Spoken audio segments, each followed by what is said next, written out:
6 বছর হয়তো সময় লেগেছে, কিন্তু আজকে এসে পৌঁছেছি না পৌঁছাই না। কিন্তু সেই জালিম নেতা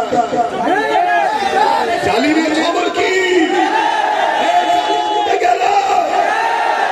আরে জালিম তো শুধু দুনিয়াতে ভালো জায়গায় আছে এখনো, যদি ওকে না তুলে নিত, ওকে খুঁজছিল অনেকে, ও বেঁচে গেছে দুনিয়ার খাতিরে বলছি। ওর কিন্তু এখনো হাকিকাতে বিচার হয়নি। বিচার আল্লাহ দেখাবে, দেখলেন আপনারা।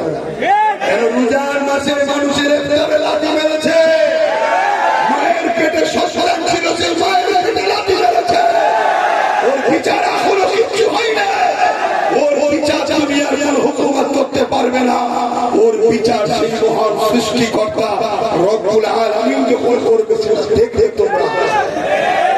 তো যাই হোক, বলে যাচ্ছি, আপনারাও ধৈর্য ধরবেন, সবর করবেন।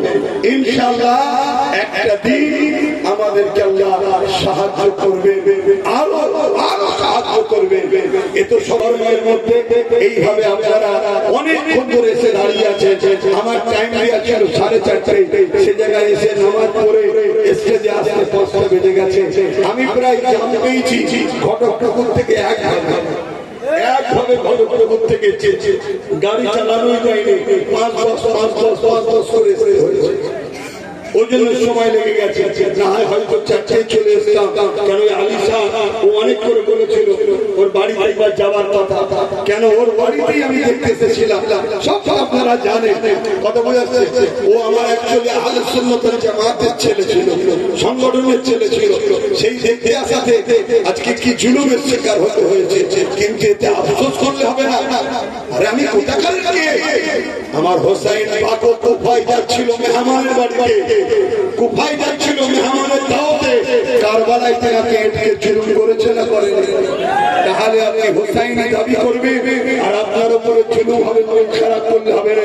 ধৈর্য ধরে আল্লাহর উপরে ভরসা করে মজবুত হয়ে থাকতে হবে।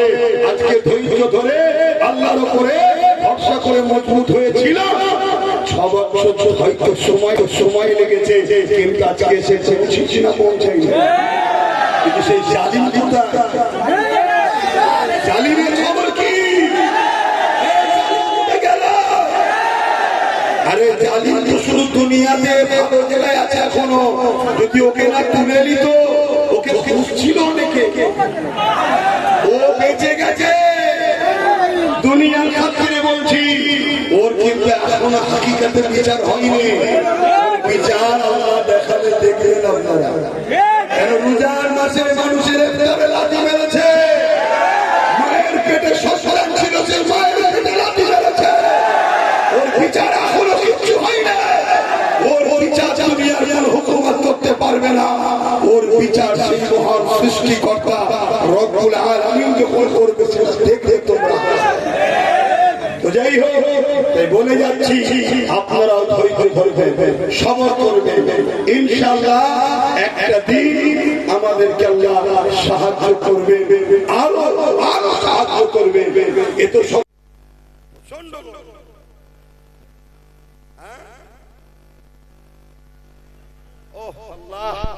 আল্লাহ আপনাদের এই ভালোবাসাকে কবুল করুন, আল্লাহুম্মা আমিন। তো ভাইয়েরা আমার, আগামী দিন কিন্তু নতুন করে আবার বিশাল লড়াই হবে। কথা বুঝে আসছে? এক জালিম হেঁটেছে, আর এক জালিমের বিরুদ্ধে লড়াই বাকি আছে। লড়াই হবে তো নাকি? জোরে বলুন, হবে তো নাকি? কেন আমরা সর্বসময় মুসলিমের সাথে ছিলাম, মুসলিমের সাথে আছি, গরিবের সাথে ছিলাম, গরিবের সাথে থাকবো, এটাই নাকি? অতএব যারাই গরিবদের লুটবে, গরিবদের উপর অত্যাচার করবে, কারবালা আমাকে শিখিয়েছে তাদের বিরুদ্ধে লড়াই করা আমার ইমাম পাকের সুন্নাত রাস্তা। জোরে বলুন সুবহানাল্লাহ। সেদিন এজিদ নামে লোক জুলুম করেছিল, আজকেও এজিদ আছে না নাই? অতএব লড়াই আমাদেরকে করতে হবে। যতদিন বাঁচবো হকের পক্ষে, ন্যায়ের পক্ষে, মানবতার পক্ষে, ভ্রাতৃত্বের পক্ষে, সম্প্রীতির পক্ষে, ঐক্যের পক্ষে, গরিবের পক্ষে, দেশের পক্ষে, দেশবাসীর পক্ষে আমাদের এই লড়াই করতে হবে। এটা শুধু রাজনীতি নয়, এটা আমার ধর্মের কাজ। জোরে বলুন সুবহানাল্লাহ। অন্য কেউ রাজনীতির রং লাগালে লাগাতে পারে, কিন্তু আমার ধর্মই শিখিয়েছে হুব্বুল আতান, দেশকে ভালোবাসা ইসলাম ধর্মের কাজ। জোরে বলুন সুবহানাল্লাহ। আমার নবী বলেছে দেশকে ভালোবাসো, নবী দেশকে ভালোবেসেছে, এটা আমাদের জন্য নবীর সুন্নাত হবে। জোরে বলুন সুবহানাল্লাহ। এতিম, গরীব, দুঃখী, মুসলিম, অমুসলিম যে কোনো ধর্মের মানুষকে ভালোবাসা, এটাও আমার ধর্মের কাজ। জোরে বলুন সুবহানাল্লাহ।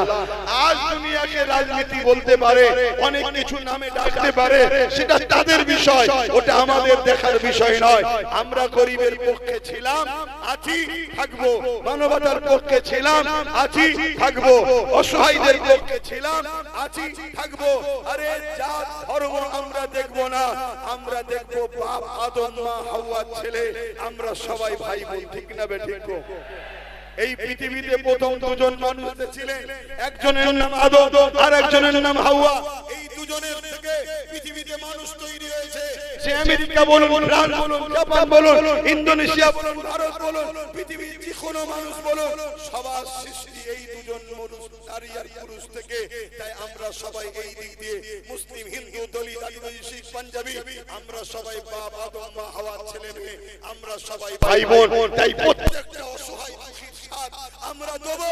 এই অঙ্গীকারবদ্ধ আগেও নিয়েছিলাম, আজকে আরেকবার এই ঐতিহাসিক স্মৃতি গাজদিয়ার মাঠ থেকে অঙ্গীকার করে গরিব, অসহায়, দুঃখী, মুসলিম, আদিবাসী, হিন্দু, দলিত যেই হোক, তার পাশে আমরা দাঁড়াবো। এই অঙ্গীকার আপনারা নিচ্ছেন, গরিবদের জন্য লড়বেন,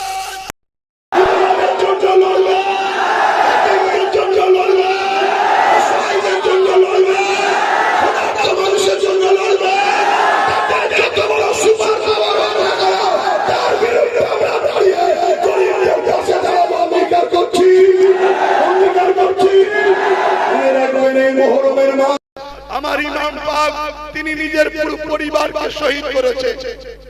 ইমাম পাক এজিদ বলেছিল, আসো তুমি তো আমাদের মিলেমিশে ভাগ বাটলা করে রাজত্ব চালাই। ইমাম পাক বলেছিলেন, দেখো রাজত্ব লিবার আমার কোনো লোভ নাই, আমি এতটুকু চাই তুমি জুলুম বন্ধ করো, তুমি অত্যাচার বন্ধ করো, তুমি রাহাজানি বন্ধ করো, তুমি খুন বন্ধ করো, তুমি ধর্ষণ বন্ধ করো। আমি ইমাম হোসেন তোমাকে সাপোর্ট করব। তা আমরাও সেদিন বলেছিলাম কি, আমার রাজত্বের লক্ষ্য নয়, লক্ষ্য হলো তুমি জুলুম বন্ধ করো, অত্যাচার বন্ধ করো, গরিবের উপরে জুলুম বন্ধ করো, মানুষের অধিকার দাও, ন্যায় দাও, ইনসাফ দাও। আমাদের দখলের গদিতে বসার শখ নাই, কেন আমরা মুহাম্মদ রাসূলের গোলাম। আমরা এই সমাজকে তা'মুরুনা বিল মারুফ ওয়া তানহাউনা আনিল মুনকার, অন্যায় মিটিয়ে ন্যায়কে প্রতিষ্ঠিত করতে এসেছি। জোরে বলুন সুবহানাল্লাহ। এই গরিবের নামাজ করেছে, এই কাজ আমার আবু বকর সিদ্দিক করেছে, এই কাজ মুজাদ্দিদ আল-বাসানি করেছে, এই কাজ